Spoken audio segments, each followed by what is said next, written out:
السلام علیکم، کیسے ہیں آپ سب؟ امید ہے آپ سب ٹھیک ہوں گے، خوش ہوں گے، مزے میں ہوں گے۔ الحمدللہ ہم بھی بالکل ٹھیک ہیں۔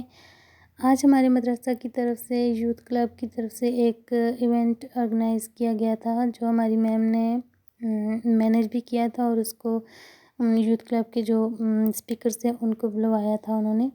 تو میں وہاں پہ جا رہی تھی، تو میں نے سوچا میں آپ کو بھی ان کی باتیں بتاؤں۔ پلیز میرے ولاگ کو اسکپ مت کیجیے گا آج، کیونکہ آج بہت امپورٹنٹ باتیں آپ کو پتہ چلنے والی ہیں، اور میں بھی کوئی ایک پوائنٹ، کوئی ایک بات جو آپ کو کلک کر جائے اور آپ کی لائف چینج ہو جائے۔ تو ہمیں اللہ تعالیٰ کے لیے جو ہے ان کو پانے کے لیے بہت محنت کرنی پڑتی ہے۔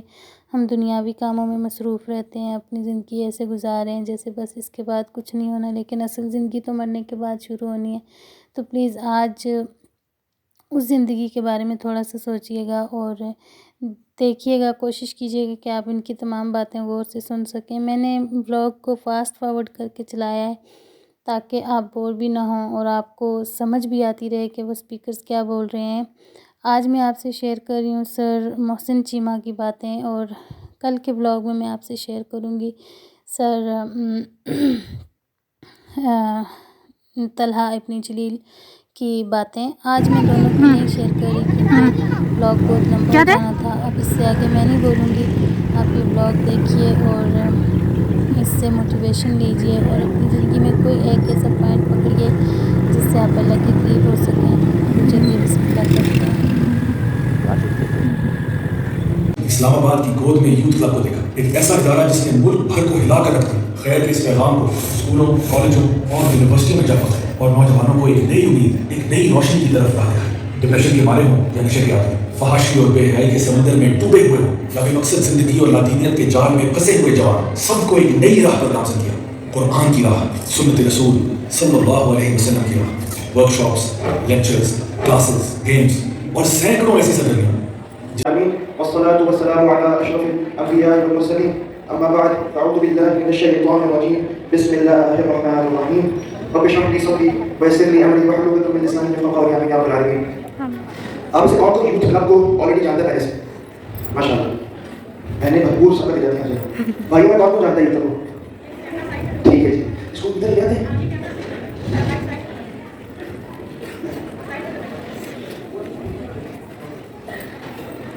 چلیں ٹھیک ہے، خیر ماشاء اللہ جی، بہت بہت شکریہ آپ سب لوگوں کا، آپ یہاں پر آئے۔ آج بہت لمبا آسانی تھا ہماری مارکیٹنگ کا، ایک منظور اجزاء خیر جو ہماری ہوسٹ تھے جنہوں نے آج بھلوار میں ایونٹ آرگنائز کرایا، اور آج کا جو ہمارا ٹاپک ہے that is secret of success, کہ کامیابی کی کیا سیکرٹس ہیں اور کامیابی ہے کیا، انسان کون سا انسان کامیاب ہوگا۔ انشاءاللہ اس کے لیے میں کچھ اپنا ہلکا پھلکا چھوٹی اسٹوری آپ سے شیئر کروں گا، بہت چھوٹی سی، اور اس کے بعد جس طرح ہم نے کامیابی کو سمجھا اور جو اللہ سبحانہ وتعالیٰ قرآن میں کامیابی کی بات کرتا ہے، ہماری نبی صلی اللہ علیہ وسلم کی جو سیرت ہے اس کے اندر کامیابی کیا ہے، تو انشاءاللہ آپ میں سے سب لوگ میں چاہتا ہوں کہ ہاتھ کھڑے ہوں، کامیاب کون ہونا چاہتا ہے؟ اسلام آباد کے اندر ہی ہماری جو ایجوکیشن اور ایجوکیشن بھی اچھے پرائیویٹ اسکولس کے اندر ہوئی، جس طرح کا یہاں پر جو بھی جس طرح کا اسکول ہوتا ہے، انوائرمنٹ ہوتا ہے، انسان اس طرح کے ماحول میں رہنا چاہتا ہے، تو وہ بھی بالکل سیم چیز میرے ساتھ بھی ہوئی۔ 2006، 7، 8، 9 میں اسی طرح ایک بہت ہی بڑے پرائیویٹ ادارے میں پڑھ رہا تھا، اور پڑھائی کے ساتھ ساتھ پڑھائی کے علاوہ اس ادارے میں ہر چیز ہوتی تھی، پڑھائی کے علاوہ اس ادارے میں سب کچھ تھا، کو ایجوکیشن سسٹم تھا، تو جو اسلام آباد میں پڑھنے والا بچہ ہو اور اس کے پاس پیسہ بھی ہو، گاڑی بھی اس کو ملی ہو، گھر میں کوئی روک ٹوک بھی نہ ہو، اور گھر والے ماں باپ ملک سے باہر سعودی عرب میں رہتے ہیں اور گھر کے اندر کوئی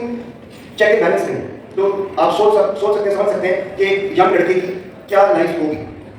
میں آپ کو چھوٹا باقی چیزیں آپ نے سوچنے لیکن یہ بتا سکتا ہوں کہ جو بھی ایوریج جو ایک یوتھ کے خواب ہوتے ہیں 16، 17، 18، 19 سال سے لے کے 25 سال تک کے جو لڑکوں کے خواب ہوتے ہیں کہ یار میں نے ایسی زندگی گزارنی ہے، دنیا کی زندگی، ویسی زندگی میری تھی، لیکن اس ساری زندگی کے اندر جو 7، 8 سال تھے او لیول سے لے کر یونیورسٹی کے تیسرے سال تک سب کچھ تھا، لیکن پھر بھی دل کے اندر خوشی نہیں تھی، دل کے اندر ایک خلش تھی، دل کے اندر ایک خلا تھی، اس خلا کی وجہ سے میں بہت زیادہ چیزوں میں خوش تو رہتا تھا، لیکن جب بھی گھر آ کر سونا، رات جب ہو جاتی تھی، صبح نکلنا، راتوں میں گھر آنا، تو ہمیشہ دل کے اندر ایک خلش بن رہتی تھی، اور وہ خلش بن جو دل کی جو خلا تھی اس کو بھرنے کے لیے سمجھ میں آنے کا ہے، اس خلا کو بھرنے کے لیے ہم نے ہر کام کو کیے جس سے سمجھ سکتے ہیں کہ دنیا کے اندر خوشی مل سکتی ہے۔ میری مومنٹ تھی جب میں نے اللہ کے ساتھ ایک رشتہ قائم ہوا ان ٹرمز آف عبادات کی، جب میں حرم گیا تو حرم کے اندر مکہ کے اندر جا کر میرا گھر جدہ میں تھا، لیکن میں رہتا جا کے حرم پاک کے اندر تھا، خانہ کعبہ کے جو باب الفہد، اگر کوئی آپ سے مکہ گیا ہوں تو باب فہد کے اندر میرا ایک ڈیرا بنا ہوا تھا, وہاں پہ میں اپنا سامان رکھتا تھا, ایک بابا تھے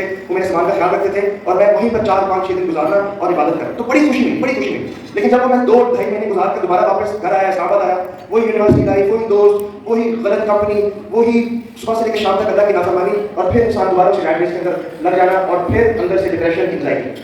اس دوران میں نے اپنی والدہ کو ایک خاتون تھی ان سے ملوایا کہ میں ان سے شادی کرنا چاہتا ہوں, اور ان سے ملوانے کے بعد کیونکہ ہمارا ایک ریلیشن شپ ہے جس کو ہم اور آپ ہمیں کہنا چاہیے تاکہ حرام ریلیشن شپ جو ایک ہماری یوتھ ہے, میں اس بات کروں کہ ہماری یوتھ آج میڈیکل دوسری کے مسائل ہیں, یہ چیزیں ہم ٹی وی نے, جیو ٹی وی نے, یہ ساری چیزیں بہت کام کرتی ہیں. آپ میں سے کون کون ہم ٹی وی کو دیکھتا ہے؟ آپ کے گھر میں یہ چیزیں ہمارے گھروں پر ہیں, ہمارے گھروں کے ساتھ یہ سب چیزیں ہیں.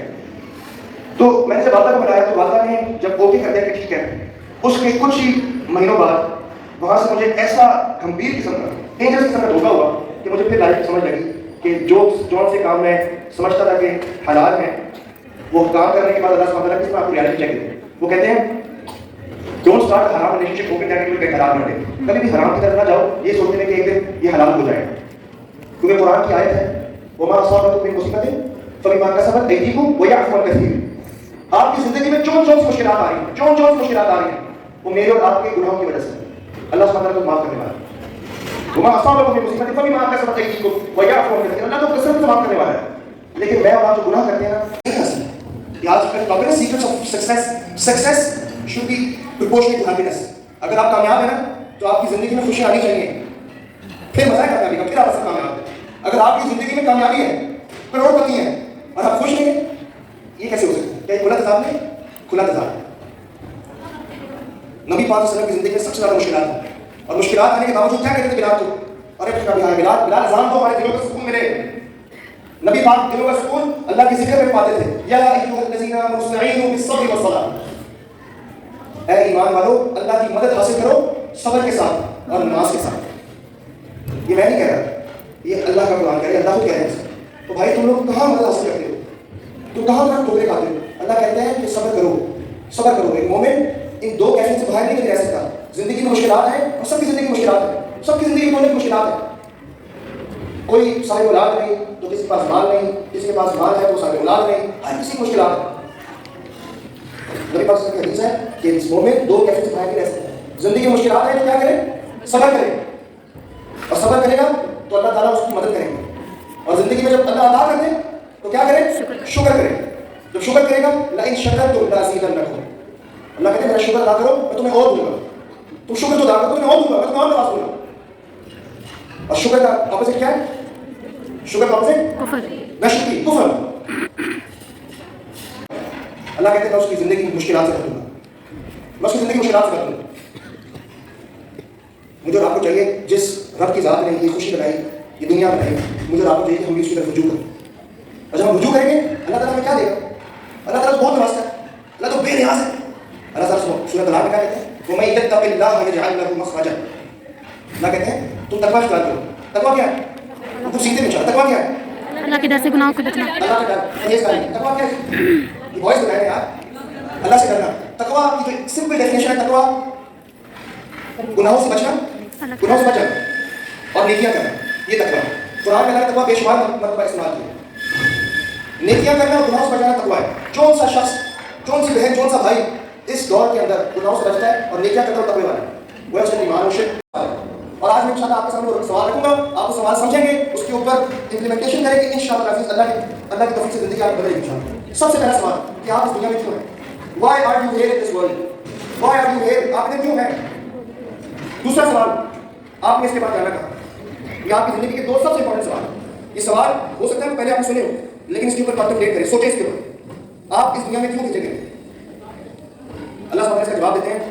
اللہ سبحانہ انسانوں اور جنوں کی خلقت کے بارے میں جواب دیتے ہیں. کیا کہتے ہیں؟ اللہ کہتے ہیں وما خلقت الجن والانس الا لیعبدون. میں نے جنوں اور انسانوں کو صرف اپنی عبادت کے لیے پیدا کیا. میں اور آپ صرف اللہ کی عبادت کے لیے پیدا کیے گئے. اور عبادت 24 گھنٹے ہوتی ہے, 7 days a week ہوتی ہے, 365 days a year ہوتی ہے. ایسا نہیں ہے کہ ایک دن نمازیں پڑھی دوسرے دن چھوڑ دیا. ایسا نہیں ہے کہ ایک دن سود لیا ایک دن سود چھوڑ دیا. عبادت انسان کی 24/7 کو عبادت کے اندر حدیثیں ملتی ہیں ہمیں. انسان عشاء کی نماز باجماعت پڑھ لے, آدھی رات رات کا ثواب.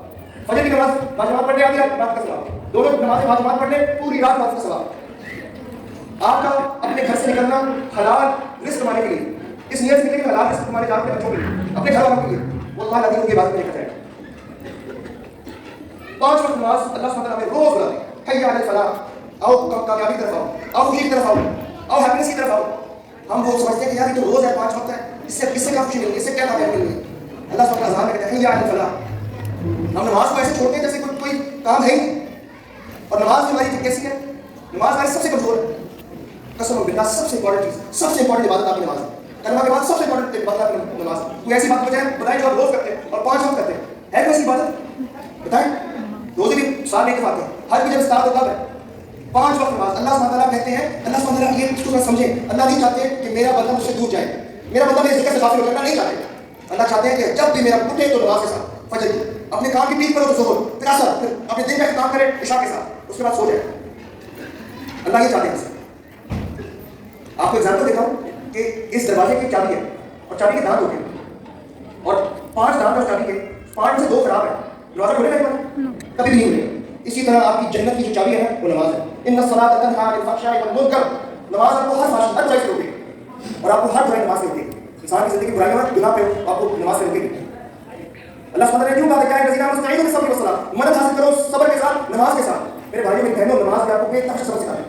کبھی نماز کے اندر سکون سے پڑھو تو صحیح، پریکٹیکل ٹپ دیتا ہوں. جو سے شخص جس انسان کا سجدے رکوع نبے ہوگا وہ بہت صبر والے انسان ہے. کبھی بھی لائف میں میڈیٹیشن کرو، جتنے آپ کے سجدے جتنے آپ کے رکوع نبے ہیں سکون کے ساتھ نماز پڑھ لیں. واللہ میں میرا دعویٰ ہے، میں دعویٰ کرتا ہوں یہ اللہ کی طرف سے نہیں ہے، لیکن اللہ نے حدیث میں نہیں ہے، لیکن جس کے سجدے رکوع نبے ہیں اس کی زندگی میں سکون بھی ہوگا اور وہ صبر والا بھی ہوگا. انسان اللہ سے سب سے قریب کب ہوتا ہے؟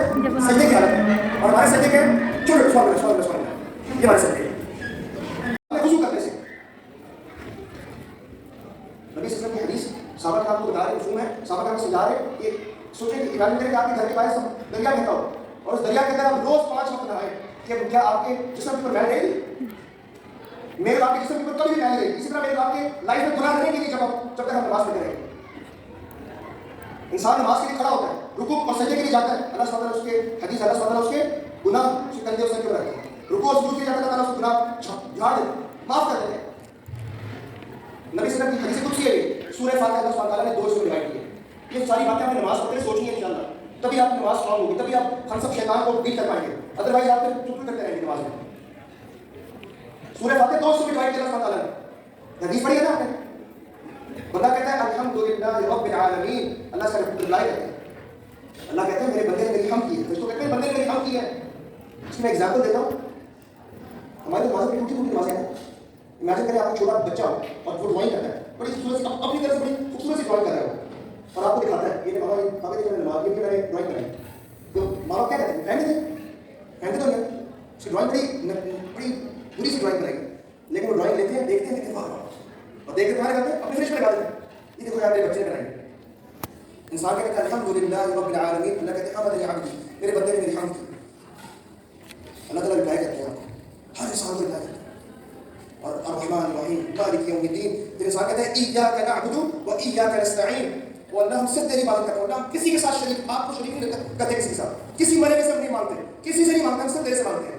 ہمارا رابطہ ایسا ڈائریکٹ ہے، کسی کے ساتھ کسی جو دنیا چلے کسی سے نہیں مانگتے، ہم صرف تیری بات کرتے ہیں. اللہ ہمارے پیارے صاحب یہ ہوتی ہے دعا کرتے ہیں ایاک نعبد و ایاک نستعین، اور صرف اللہ تیرے سے ہی مانگتے ہیں، تیرے سے ہی مدد مانگتے ہیں، کسی اور سے نہیں مانگتے. اللہ تعالیٰ کیا رپلائی کرتے ہیں؟ اللہ کہتے ہیں میرے بندے نے مجھے اپنا پورا دے دیا، مانگو جو مانگو جو مانگنا ہے. کہتے ہیں میرے بندے نے سارا مجھے اپنا دے دیا، جو مانگتا ہے میں اس کو دوں گا. ہم کیا مانگتے ہیں؟ اهدنا الصراط المستقیم، وہ Allah guide us to the straight path. وہ اللہ اس راستے پہ چلا جس راستے پہ چل کر ہم کچھ رات پا کریں. وہ اللہ اس راستے پہ چلا جس راستے پہ چل کر ہم روزے کو ختم پا لیں گے. وہ اللہ اس راستے پہ چلا جس راستے پہ چل کر تیری قرآن کی آیت فمن زحزح عن النار وادخل الجنة فقد فاز. وہ اللہ اس راستے پہ چلا جس راستے کے اوپر ہمیں جنت دے گا، ہمیں جہنم سے بچائے گا. اللہ اس راستے پہ چلا، اس راستے پہ چلا جس راستے کے اوپر تیرے انعامات ہیں. صحابہ کرام، صدیقین، شہداء، صالحین، انبیاء. وہ اللہ ابوبکر کے راستے پہ چلا، وہ اللہ عمر کے راستے پہ چلا، اللہ عثمان کے راستے پہ چلا، اللہ علی کے راستے پہ چلا. یا اللہ، اور ہم کس راستے پہ چل رہے ہوتے ہیں؟ ہم شاہ رخ خان، سلمان خان، وہ ہمارے آئیڈلس ہیں. ہمارے آئیڈلس ہمارے صحابہ کرام، ہمارے آئیڈلس ہمارے انبیاء ہیں. ان کی قربانیاں ہمارے لیے ہیں، ان کی زندگی ہمارے لیے قربان ہوئی ہے. حضرت موسیٰ بن عمیر میرے اور آپ جیسے ینگ یوتھ تھے. وہ ایک کپڑا پہنتے تھے، دوبارہ وہ کپڑا قبل اسلام پہنتے نہیں تھے. مکے کی گلیوں میں ان کی خوشبو کا پتہ تھا لوگوں کو، یہاں سے نسب گزرا ہے. سب ترک کر دیا اسلام کے لیے, سب چھوڑ دیا. غزوہ احد میں جب شہادت ہوئی تو صحابہ کرام ان کے گھر گئے دیکھنے کیا چھوڑ کے گئے, ایک کپڑا چھوڑ کے گئے تھے. وہ کفن جو ان کا استعمال کیا, سر کے اوپر رکھتے تو پاؤں ننگے, پاؤں کے اوپر رکھتے سر ننگا. حضرت مصعب بن عمیر تھے, ہمیں ان کے راستے میں چلا جاتا. ابھی بھی آپ بہت جاؤ نا, بہت کے میدان میں حمزہ کے ساتھ حضرت مصعب بن عمیر کی قبر ہے. یہ ہمارے آئیڈیلز ہیں.